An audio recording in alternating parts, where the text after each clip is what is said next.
Yeah, well, that's what I wanted to ask you about. Do you think you can identify as an attack helicopter? No, but do you think that you can identify as trans race? Like Yes. transracial? Yeah, I I think actually so do believe too. in that. I think so. Oh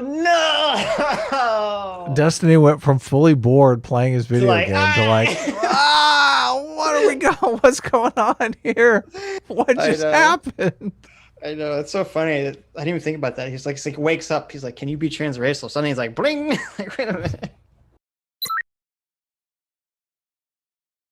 I think that some of the concepts could work. But I don't agree with borrowing the language from trans people because I don't think that it maps on one to one. That's my issue. Like That seems like a total punt from Destiny, or a total giving them an out. I don't think they should get. He's saying transracial is cool just in certain situations. It sounds like it. I don't know what he's. What does one-to-one mean?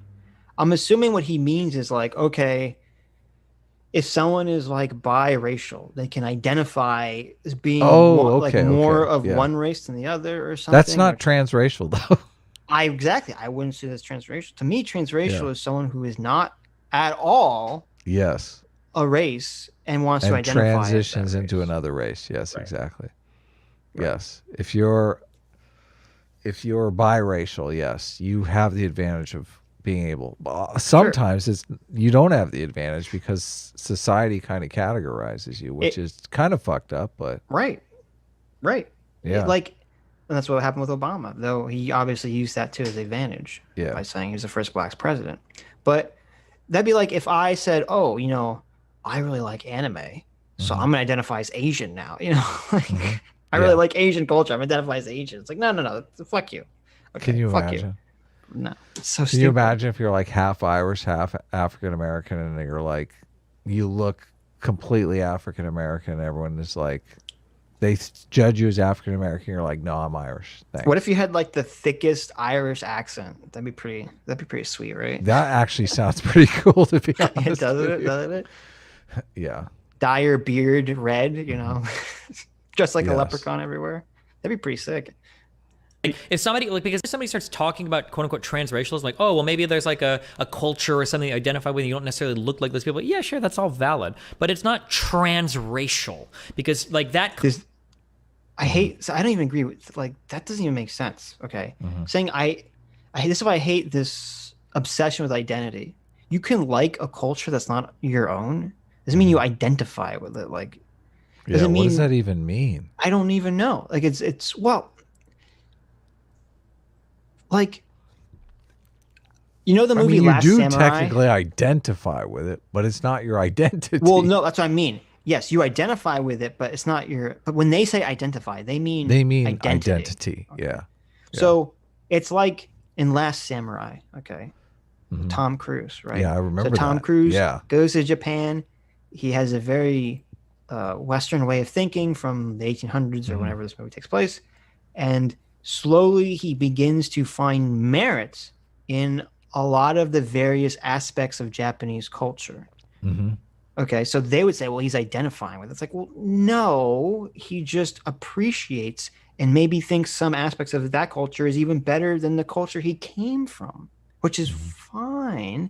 But that doesn't mean that you're fucking transracial.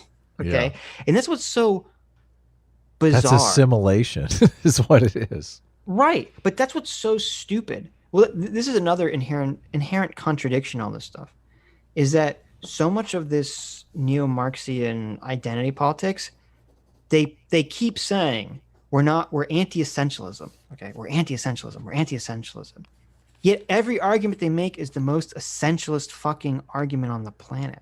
Yeah, that's true. Like, and when I say essentialist, what I mean is that essentialist, like if you're a race essentialist, you would be saying that there is some intrinsic quality to race that is inherent to that race that you cannot change. Okay. Right. So that like being white would grant you some quality that a black person would not have. That's what it would mean to be essentialist. Well, and it's essential to that. I mean, I always just think of it as it's an essential component of that race. Right. And it's also an essential component of being white. Okay. Yes. And so it's funny because in CRT does the same thing, and there's a reason. There's a reason CRT does this. CRT explicitly says that they think race is anti-essential, and the reason they always do that is because when you read all their arguments, it's like they're all making race essentialist arguments. So it's very confusing. And it's the same thing with culture. They're like, oh well, these cultures and these races, they act like they're all these essentialistic qualities. So if you want to practice some part of Asian culture, well, you must be transracialist. You have to literally transition your identity to that fucking culture. It's like, that's absurd. It's funny because we've talked about this before, how they're very anti-assimilation. I think that came up in our talk with Aaron. They are. Yes. Yes. Isn't what they're defining transracial as really just assimilation anyway? I mean, it seems like, I don't know how you would define it as assimilation. The way Destiny described it would be. Yes. Usually when I hear other people describe transracialism, they mean like Rachel Dolezal. Like you're literally changing your physical appearance to try to match someone of a different race. Right, but she also did the assimilation thing because the reason why she changed her appearance was because she was so into black culture. Sure. Yeah, no, so you could definitely classify it that as transracialism is like an extreme form of assimilation. Sure. That gender identity is so much more internalized, I think, than like the clothes you wear, the music you listen to, like their culture. Whatever. I think I just don't like the borrowing of the language from that. I mean, maybe the fundamental issue. Yeah, I don't. Internalized culture is just what the fuck? What does that it's a even contradiction. Mean? Yeah, total contradiction. But even beyond the internalized culture thing, it's so toxic. It's such a bad fucking idea to say that, these various cultures have their own interests and you're not allowed to have those interests unless you transition to that culture. I fucking hate that argument. That's Joseph Henrich's Secret of Our Success. If you read that book, it's just a window into how valuable culture is and how malleable culture is. And just this whole idea that we're going to wall off different cultures from one another puts the brakes on cultural evolution in a way that's not remotely helpful. I mean, how can you... It's destructive.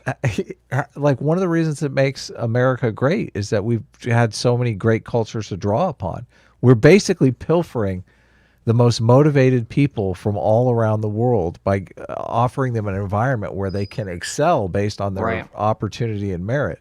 So you're just going to attract the most motivated people.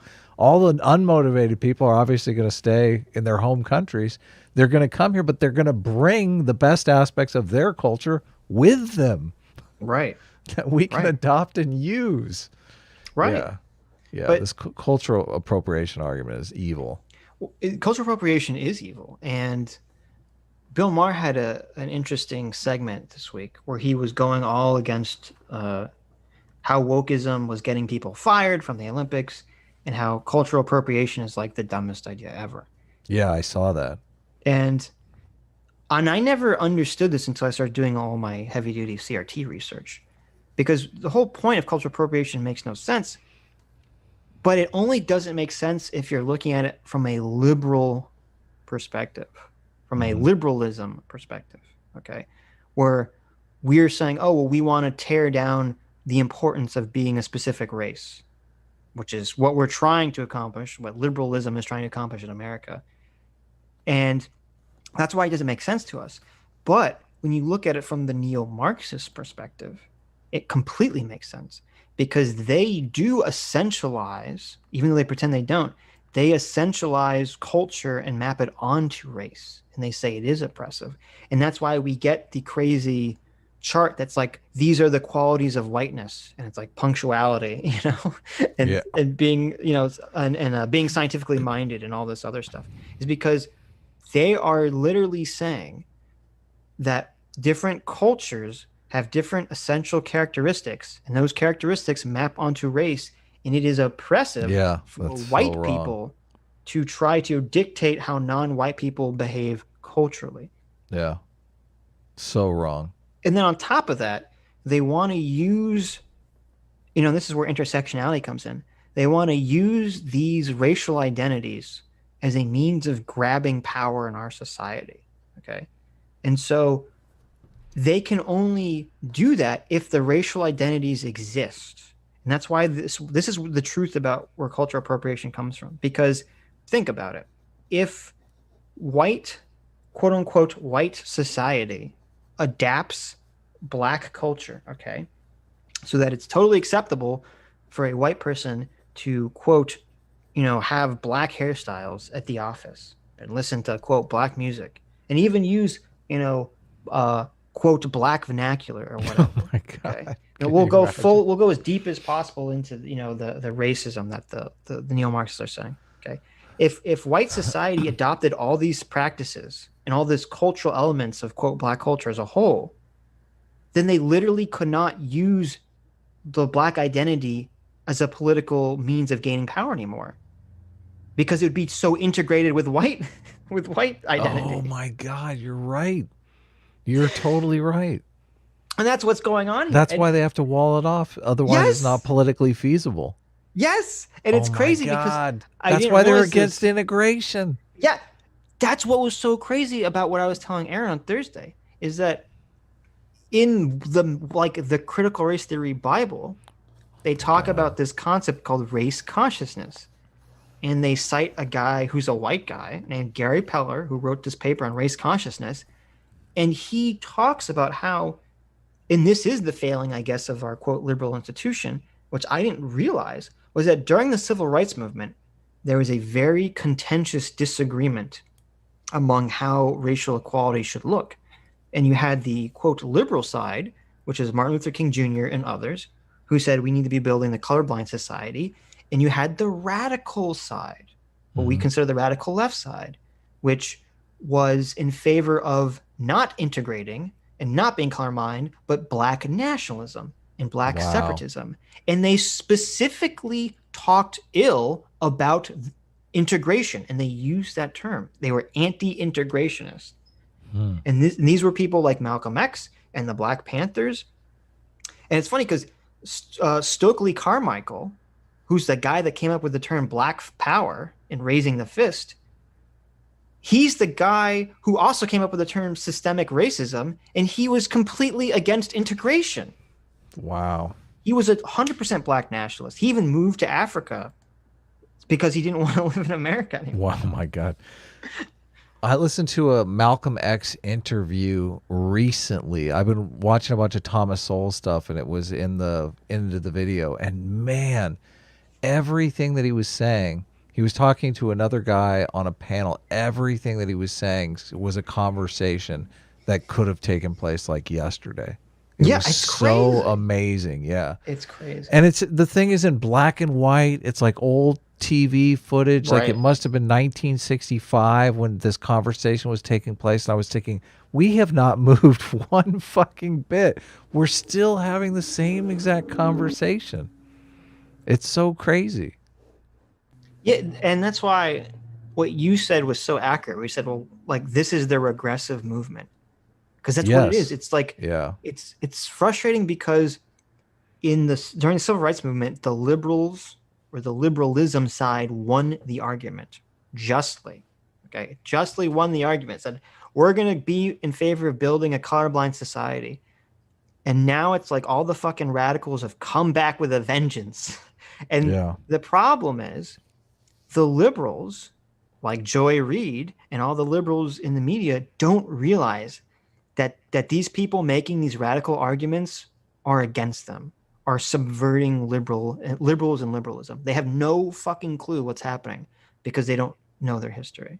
Hi, you just listened to a clip from the Sitch and Adams show. If you like what you heard, you can listen to our live show right here on this channel on Sunday, starting at 1 p.m. Pacific, 4 p.m. Eastern. And if you want, you can super chat us. We read $20 and up super chats on the show and then do a follow-up stream on the following Tuesday where we read the rest of the unread super chats and interact with fans of the show. Subscribe to this channel right here to listen to the live show or to listen to more of our awesome clips.